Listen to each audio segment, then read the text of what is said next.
بسم الله الرحمن الرحيم. أصدقائي متابعي الكرة مع عادل على اليوتيوب، أهلا وسهلا بحضراتكم.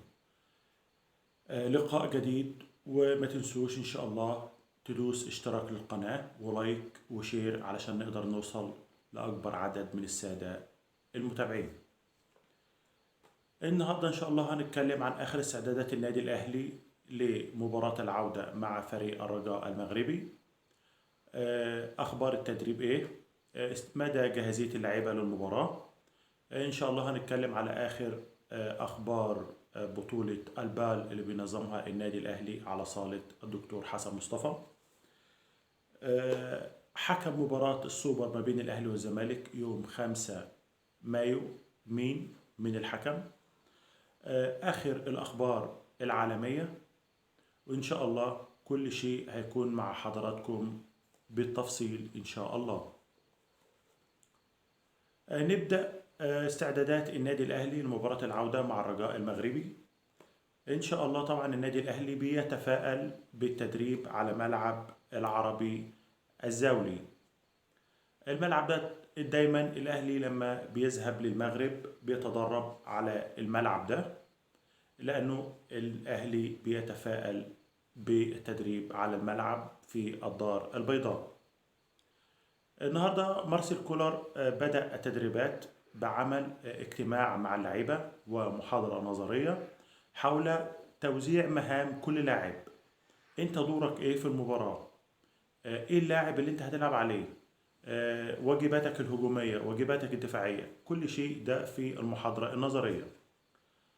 بعد كده بدأ الفقرة الثانية بتدريبات بدنية. طبعا علشان لسه اول يوم في التدريبات، فمش مش حابب ان هو يرفع الحمل التدريبي.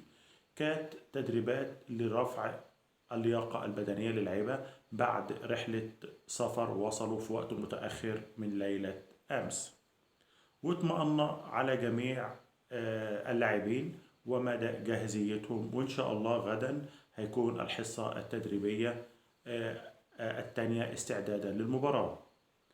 طبعا النادي الاهلي قبل ما يسافر كان اداره الاهلي عندها المعلومه ان هي مش هتقدر تتدرب على ملعب مركب محمد الخامس. التدريبه الاساسيه اللي هي بتبقى قبل يوم الماتش. ايه السبب ان هم مش هيقدروا يتدربوا؟ الملعب مشغول بمباراه مهمه، مباراه العوده ما بين فريق الوداد المغربي وفريق سيمبا التنزاني. فلن يتمكن النادي الاهلي من لعب من حضور حصة تدريبية على الملعب. وطبعا لعيبة الأهلي حافظة الملعب ده لأننا لعبنا عليه كتير، وإن شاء الله بنتمنى التوفيق للنادي الأهلي. طبعا بنطمئن على كابتن علي معلول. طبعا كابتن علي معلول مسافر مع البعثة وبيعاني من إجهاد عام. إن شاء الله بدأت حالته الصحية رويدا رويدا تتحسن، وإن شاء الله قبل يوم المباراة هنطمئن عليه إن شاء الله مدى جاهزيته إن شاء الله للقاء. اتحاد الكرة عين الحكم محمود البنا حكما لمباراة السوبر المصري ما بين الأهلي والزمالك في الإمارات. اتحاد الكرة عين محمود البنا حكما للمباراة. طبعا طاقم تحكيم مصري، وعلى الفار طاقم تحكيم إماراتي. إن شاء الله بنتمنى لهم التوفيق بأمر الله. لمتابعتنا بقى لبطولة البال. بطولة البال سلة الأهلي اللي بينظمها النادي الأهلي على صالة الدكتور حسن مصطفى. النادي الأهلي لعب أولى مبارياته النهاردة في تمام الساعة 6 مساء أمام فيارو، وتمكن من الفوز عليه 92-74 في أولى مباريات البطولة. بنتمنى إن شاء الله التوفيق للنادي الأهلي. طبعا شاهدنا النهاردة النادي الأهلي ضامن 5 محترفين بصراحة على أعلى مستوى. شاهدناهم النهاردة النادي الأهلي باللعبة دي لعب أوروبي. أنا بتفرج على نادي أوروبي بيلعب كرة السلة. السلبية الوحيدة في المباراة اللي هي عدم الحضور الجماهيري. كان نسبة الحضور الجماهيري ضئيلة جدا غير اللي احنا كنا متوقعينه. دي بطولة كبيرة، فإن شاء الله نتمنى في المباراة القادمة أصعب من المباراة الافتتاحية. نتمنى إن شاء الله حضور الجماهير. إحنا عارفين إن الجمهور واخد على خاطره من اللي حصل معهم في مباراة الرجاء المغربي من تعدي الأمن عليهم، ولكن إن شاء الله نتمنى مؤازرتكم لأنتم دايما في ظهر النادي الأهلي. ما تنسوش في آخر الحلقة عندنا الخبر الحصري اليومي اللي احنا بنقوله لحضراتكم. ننظر للدوري المصري ومباريات أمس ومباريات اليوم. طبعا في إطار الأسبوع 26 أقيمت مباراة الداخلية وفيوتشر يتلقى الهزيمة من الداخلية 1-0 ويتوقف رصيده عند 49 نقطة. طبعا كان بيزاحم النادي الأهلي على المركز الأول، ولكن بعد الهزيمة دي توقف رصيده عند 49 نقطة. بنتمنى لنادي فيوتشر وكل الأندية المصرية التفوق إن شاء الله. على الجانب الآخر المصري يتعادل مع البنك الأهلي 0-0، والنادي المصري كان بيلعب المباراة منقوص بعد طرد لاعب من المصري، وتمكن في نهاية المباراة انتهاء المباراة 0-0 يخرج بنتيجة التعادل. كانت مباريات اليوم الزمالك مع سيراميكا، وتمكن نادي الزمالك من الفوز على فريق سيراميكا 1-0. أحرزه اللاعب سيف الدين الجزيري في الدقيقة 11. على الجانب الآخر فريق الجيش يهزم غزل المحلة 1-0 ويقوي من آماله في البقاء في الدوري المصري بعد سوء النتائج في الفترة الأخيرة. بنتمنى إن شاء الله للجميع التوفيق. نذهب بقى لفقرتنا العالمية، وفي إطار المسابقة الإيطالية نادي إنتر ميلان يتمكن من الفوز على يوفنتوس 1-0 ويصعد لنهائي كأس إيطاليا.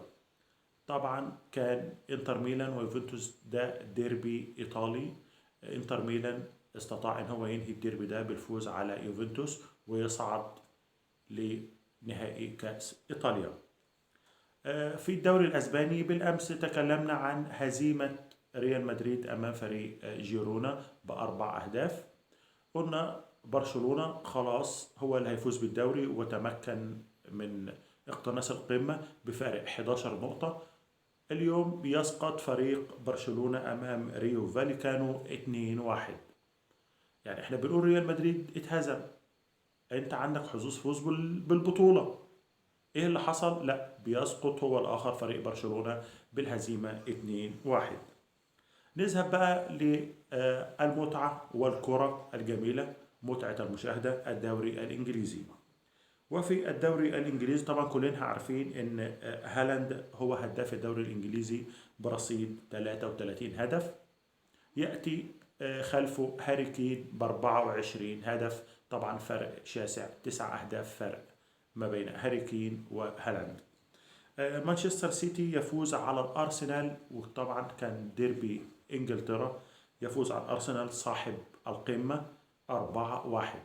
مانشستر يونايتد مانشستر سيتي كلنا عارفين انه صاحب المركز الثاني. الأرسنال من بداية البطولة هو صاحب المركز الأول، يسقط أمام مانشستر سيتي ب4 أهداف. والدبابة البشرية هالاند يتمكن من إحراز أهداف ليرتفع رصيد مانشستر سيتي ل 73 نقطة،